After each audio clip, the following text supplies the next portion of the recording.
Estamos de volta, são 8h31 e como nós falamos, o bloco vai ser até um pouco mais curto, em função de um compromisso do nosso convidado Igor Franco. Vamos lá. Vamos falar um pouquinho sobre política econômica nacional, Igor. Nós tivemos divulgado recentemente um PIBinho, né, de 1,1%. E você colocou como fator para crescimento também do país a questão das reformas. Vamos falar sobre esses dois assuntos até de uma forma mais amarrada. As reformas passam pelo Congresso. O presidente tem embates, pelo menos publicamente, com os compartilhamentos chamando para manifestação de domingo. Ele cria um atrito institucional com o próprio Congresso agora, entre outras colocações, que é do perfil do presidente Jair Bolsonaro, de ser mais, digamos, explosivo, né, de colocar seu posicionamento muito claramente. Você não acha que esse conflito entre o Congresso e o Planalto pode atrapalhar o andamento das reformas e isso refletir no cenário econômico? Sem dúvida, e já está refletindo, na verdade. Quando você analisa o comportamento de alguns ativos brasileiros e até o próprio comportamento do dólar, você já percebe, dentro dessa valorização recente do dólar, um componente de incerteza econômica e política muito derivado desse conflito institucional que começou no ano passado e continua esse ano, na minha visão, desnecessariamente. O Congresso ele sinaliza para o Executivo a possibilidade de executar reformas. E, obviamente, eu não estou descartando que essa negociação junto ao Congresso, em muitos aspectos, ela possa ser uma negociação complicada para o Executivo, no sentido de atendimento de interesses, enfim, que, segundo o presidente colocou no início do seu mandato, ele tentaria negociar de outra forma. Mas a boa política é a boa política. Então, é possível você fazer arranjos e fazer acordos que não envolvam necessariamente práticas imorais, antiéticas, etc. Então, é possível fazer essa composição e eu acho que o governo federal ele deveria aproveitar uma configuração do Congresso favorável à aprovação das reformas. O presidente Rodrigo Maia, ele já há algum tempo, quer dizer, na militância política dele, ele vem de uma tradição mais liberal, então ele é favorável pessoalmente a essas aprovações, e o governo, no executivo, eu acho que eles têm que ter essa preocupação de não criar nenhum tipo de animosidade que prejudique o andamento de uma reforma tributária, uma reforma administrativa. A própria reforma da Previdência, a partir de um determinado momento, dado o desgaste do Executivo com o Legislativo, acabou sendo tomada pelo Legislativo. Quer dizer, o Legislativo pegou ela no colo e conduziu até o final. Então você viu a quebra dessa relação durante a tramitação. E se naquele momento a gente não aprova a reforma da Previdência, falava que a reforma da Previdência ia ser aprovada, o dólar ia estar em 3. Mas a boa análise econômica, que a gente chama de contrafactual. Se eu não tivesse aprovado a reforma da Previdência, o dólar hoje estaria num patamar mais elevado, porque a incerteza seria superior, tá? Então a gente precisa continuar aprovando essas reformas e a gente tem necessidade de uma boa relação do Executivo. Essas picuinhas, elas são desnecessárias, não tem motivo, às vezes, para algumas provocações lançadas. Eu acho inadmissível o presidente fazer uma convocação para o protesto. Isso prejudica demais o ambiente econômico e gera incerteza no mercado interno e no mercado externo também, porque o investidor estrangeiro ele não consegue acompanhar o noticiário político brasileiro com a mesma percepção que nós temos. Eles vão brigar e vão se resolver. Talvez muita gente pense dessa maneira. Mas o investidor estrangeiro, num primeiro sinal de incerteza, então o Brasil está assim, vou levar meu dinheiro, sei lá, para a Colômbia, para a Europa, para os Estados Unidos, ele dá outra destinação muito mais fácil, tá? Isso prejudica bastante a recuperação do nosso país, que já está difícil. Agora, falando também sobre esse contexto nacional, se a gente voltar ao pleito de 2018, o candidato claro do mercado era Geraldo Alckmin, né, inicialmente. Não decolou, a candidatura não decolou. O presidente Bolsonaro já vinha ali, quando o Lula era cotado como pré-candidato, batendo ali em segundo, terceiro, ele e a Marina desidratou na campanha, enfim. Mas para o mercado, a grande figura foi o Paulo Guedes. Né? Para a aceitação do mercado, a candidatura do Bolsonaro foi o Paulo Guedes. Como que você está avaliando o desempenho do ministro da Economia? O Paulo Guedes ele foi a carta aos brasileiros do Lula, né? O Lula fez a carta aos brasileiros. É uma boa analogia. Que gerou a confiança no mercado. O Paulo Guedes foi a carta aos brasileiros do Bolsonaro. Falei do Lula, né? Do Bolsonaro. Assim, o Paulo Guedes ele tem uma formação econômica muito sólida, ele tem uma vivência de mercado que é interessante. Óbvio que a fortaleza acadêmica num currículo ela é muito importante, mas quando você está com a máquina na mão, você opera diretamente com o dia a dia da economia, e aí é importante você ter essa vivência. Então o Paulo Guedes reúne essas duas qualidades. Agora, o que o Paulo Guedes não tinha era vivência no ambiente público. E eu acho que ele subestimou algumas travas do ambiente público, porque você tem uma dinâmica no setor público diferente do setor privado. Então não é possível você chegar dentro de uma repartição pública cortando gente, mandando a pessoa fazer X, Y, como você faz dentro de uma área de uma empresa. Tá? E além disso, você tem um fator adicional. Então não é só a questão do funcionamento da máquina, você tem também a composição política com o Congresso, com forças antagônicas, que você, por mais que tenha diferença em determinados momentos, você, se não fizer uma composição, você precisa pelo menos serenar os ânimos. E eu acho que aí, em alguns momentos, o Paulo Guedes ele tem se excedido, e isso está gerando uma insatisfação, uma incerteza nos agentes de mercado. Então acho que o momento agora é de mais foco na entrega de resultados. Pelo desconhecimento da máquina, o Guedes ele prometeu muita coisa para o primeiro ano, que não era possível fazer. Muita gente dizia que não era possível fazer, mas grande parte do mercado se animou com a possibilidade de ser feita muita coisa. Então, assim, a questão das privatizações. Praticamente não tivemos privatizações ainda. Elas são importantes. Não digo Petrobras, Banco do Brasil, não é disso que estou falando. Caixa, não. Estou falando das privatizações das estatais menores, de concessões de parte de infraestrutura. Isso é importante, isso precisa ser feito. E foi pouco entregue em 2019. Então, acho que o momento agora é o Guedes e a equipe ter menos exposição midiática, que é difícil porque a gente está no momento de ebulição, mas ele precisa ter menos exposição midiática e focar na entrega de determinadas questões econômicas. A primeira delas é entregar a reforma administrativa e a reforma tributária ao Congresso. Então o Congresso precisa... Na verdade, existe uma reforma tributária que já tramita no Congresso, que, na minha opinião, é a melhor reforma, a do Bernardo Api. Bernardo Api, ele é um estudioso dessa questão há muitos e muitos anos, e ele tem uma boa proposta nesse sentido. Então acho que o governo federal deveria embarcar na tentativa dessa aprovação, mas a reforma administrativa ela precisa ser encaminhada. Tá? Então assim, o Guedes já tem o Guedes e a equipe já tem prometido a entrega dessa reforma há algum tempo e não está acontecendo. Então isso está gerando uma apreensão desnecessária no mercado. Isso tem reflexos no médio, longo prazo na economia real. Porque isso é um dinheiro que deixa de entrar, emprego que deixa de ser gerado, porque não há confiança. Então você acaba prejudicando a retomada da economia. A gente falou recentemente sobre a questão do PIB de 1,1%, depois de uma projeção que chegou a ser de 2,4%. Né? Como isso impacta na equipe econômica e também na confiança do investidor? Isso dá algum reflexo imediato? O impacto, acho que até na questão moral da equipe, né? Quer dizer, você entra com uma alta expectativa e não consegue entregar. A gente teve alguns impactos que fugiram do controle da equipe econômica, que puniram um pouco o PIB. A gente teria um número melhor se a Argentina não tivesse degringolado, se não tivesse havido Brumadinho. A China teve uma desaceleração também no ano passado. Então, são fatores que estão fora do controle da equipe econômica, mas que precisam ser encaminhados de alguma forma. Se eu não estou tendo crescimento naquele setor, eu preciso tentar fomentar crescimento numa outra área, quer dizer, tentar destravar o ambiente de negócio. Então, era preciso entregar mais, tá? Não estou eximindo de culpa a equipe econômica. Algumas coisas fugiram do controle, não estavam previstas, mas era preciso fazer mais. Agora, do ponto de vista do ambiente de negócio, dos empresários, sejam eles nacionais ou internacionais, você prometer um crescimento e não entregar num primeiro ano, ok. No segundo ano, você já começa a perder credibilidade e aí você perde a potência do discurso, né? Porque as expectativas cumprem uma grande função na economia, né? São as famosas profecias que se autorrealizam. Então, se eu acredito que vai acontecer, acaba acontecendo porque eu ajo nesse sentido. Isso é uma verdade. Então, se o discurso da equipe econômica perde força, é o investimento que não vem, é determinada mudança que não acontece, e aí, consequentemente, o resultado é pior. Então a gente precisa, novamente, o Guedes deu algumas declarações que repercutiram mal nos últimos meses.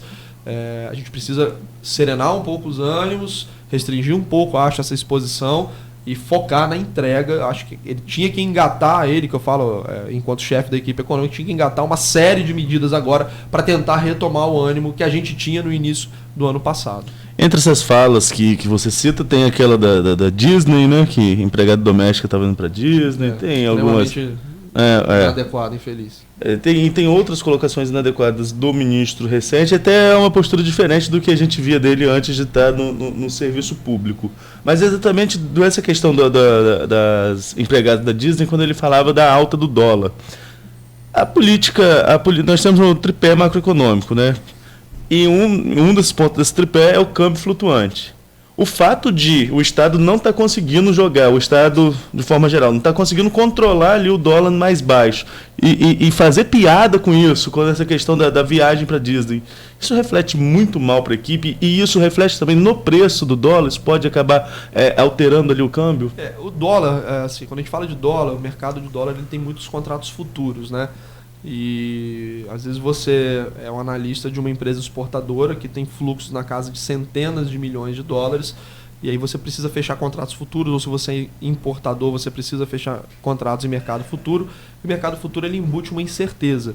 Então, se para reduzir o risco da empresa, eu travo o dólar, por exemplo, daqui a 3 meses em 4,70 e esse dólar está em $5, eu estou impondo uma perda financeira, porque eu travei num preço menos interessante do ponto de vista, por exemplo, do exportador. Eu vendi antecipadamente minha produção a 4,75, quanto eu poderia estar vendendo a $5. Então esse componente de incerteza do futuro, ele é muito influenciado pelas expectativas. Então, quando eu tenho uma série de declarações desastradas nessa área do dólar, eu contamino as projeções futuras. Então, o Guedes falou assim, se a gente fizer muita besteira, ele vai a 5. Aí você tem um choque de preço do petróleo que joga esse dólar para 4,75.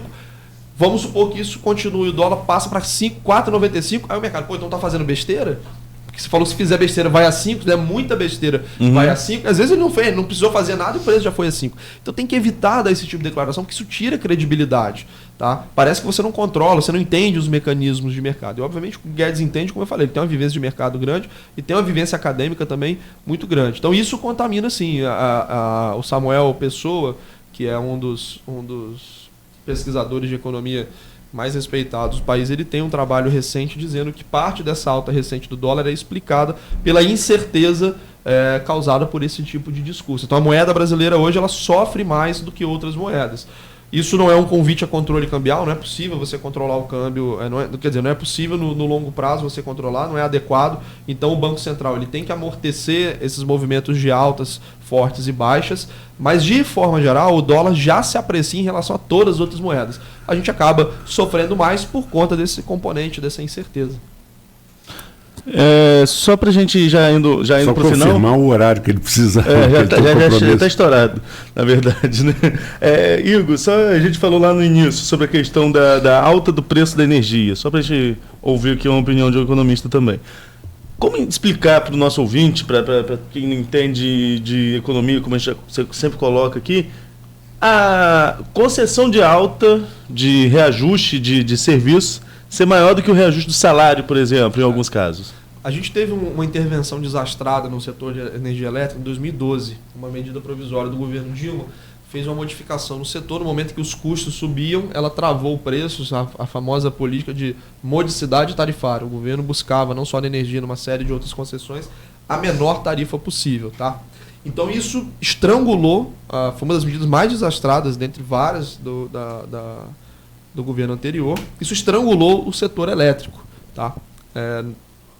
Por que não é interessante você controlar preço? Eu já falei um pouco sobre isso na Petrobras. Se você, às vezes, tem uma estrutura ineficiente de preço, você vai fazendo o nível de lucratividade baixar, consequentemente você não consegue investir no seu maquinário, aí você tem um parque tecnológico cada vez mais defasado. A gente vê isso na Venezuela. A Venezuela é um país produtor de petróleo com reservas absurdas, mas dada a política de preços que eles executam, controlando o preço do petróleo, fornecendo uma série de subsídios, hoje o parque industrial da Venezuela é obsoleto, eles têm uma produtividade muito menor do que outros países. Então, no setor elétrico, você tem alguns preços que são referenciados, às vezes, em determinados índices. Então, você tem alguns preços do setor elétrico que variam conforme o dólar. E o dólar está numa alta bem forte recentemente. Se você represa esse crescimento, significa que alguém vai pagar essa conta. Alguém quem? As empresas.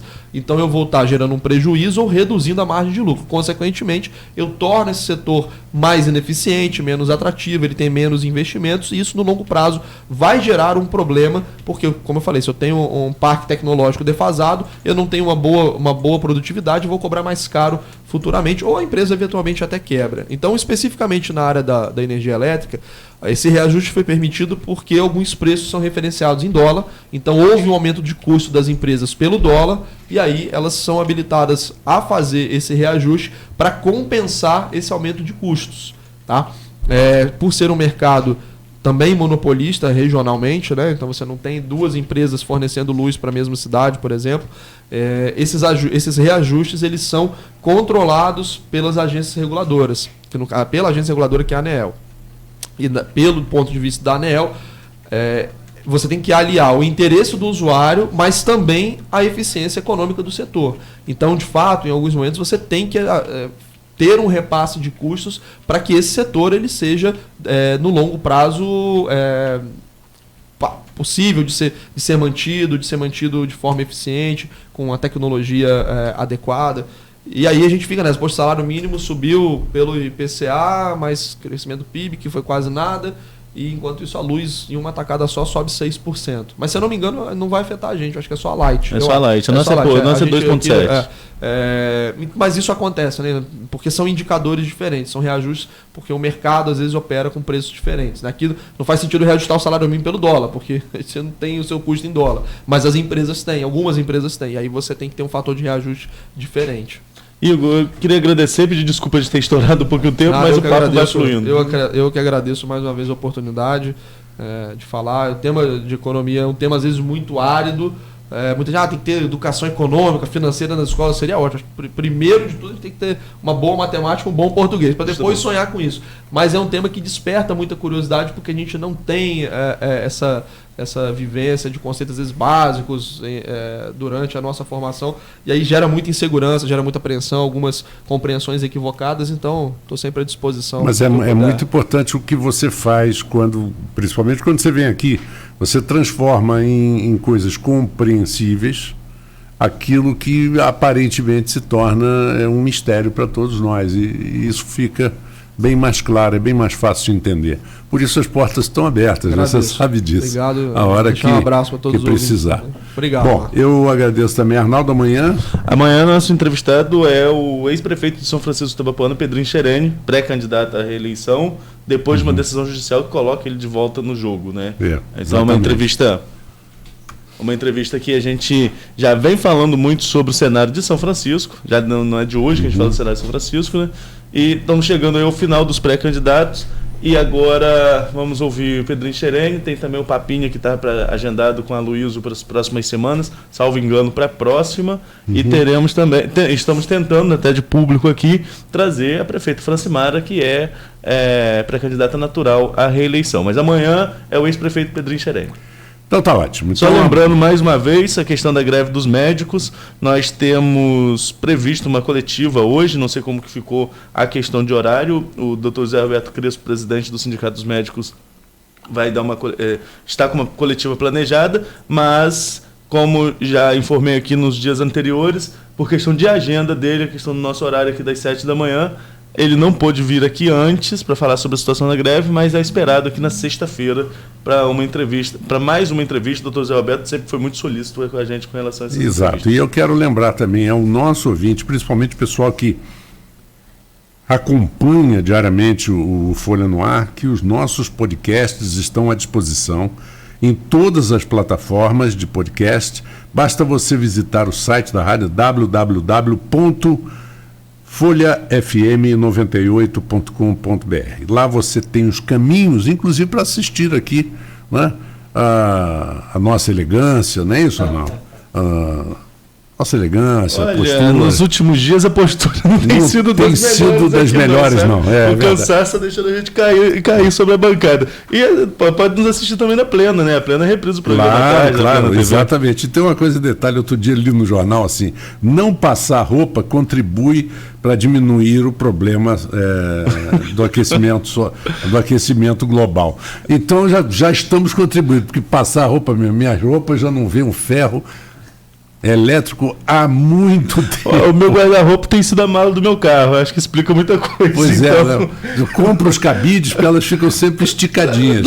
Fica na mala embolada, puxa e vambora, né? Mas enfim, a correria do dia a dia, a questão redação e rádio, né? A redação fechando tarde, o jornal fechando tarde, a imprensa fechando tarde e rádio cedo. Às vezes um conflitozinho. Dá para justificar um pouquinho chegar no estúdio 7h05, não chegar às 7 horas. É um pequeno questão, conflito, né? Que é difícil de encerrar. É difícil os horários. Mas até mesmo por isso eu e o Aloysio a gente reveza semanalmente, né? Esporadicamente estamos nós dois aqui. Exatamente. Amanhã, graças a Deus, não preciso dormir à meia-noite, 1 hora todo dia. Meia-noite você está sendo generoso, né? Meia-noite você está sendo generoso. Normalmente. Ontem por ter sido um dia que... Porque tem dia que as coisas acontecem cedo. Mas se encaixam melhor, né? Ontem, por exemplo, tudo cedo a gente tinha manchete, cedo a gente tinha foto. A vivência, a rotina de redação ela é muito diferente de outros. Variável. É diferente de outros ambientes de trabalho, né? Mas enfim, aí ontem, por exemplo, 11h15, 11h30 eu já estava em casa. Tô cedo em casa, olha só. A sensação de estar cedo em casa, que normalmente, como eu estava contando, foi no jogo jogado. Ainda tem o jogo jogado ainda, que grava nesse meio tempo, né? No último jogo jogado a gente estava conversando sobre política. E eu lembrando no bate-papo com a Luísa, na eleição de 2016, por exemplo, teve o partido, o PSB, foi muito visado.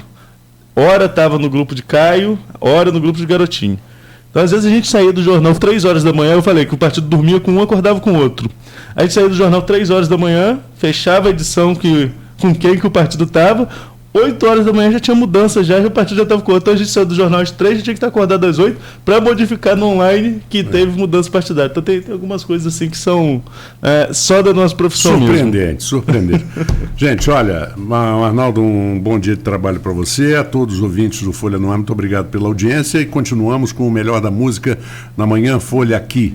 Fique conosco. O Anda Campus Vale Transporte chegou para facilitar o dia a dia da sua empresa. Com o cartão Anda Campus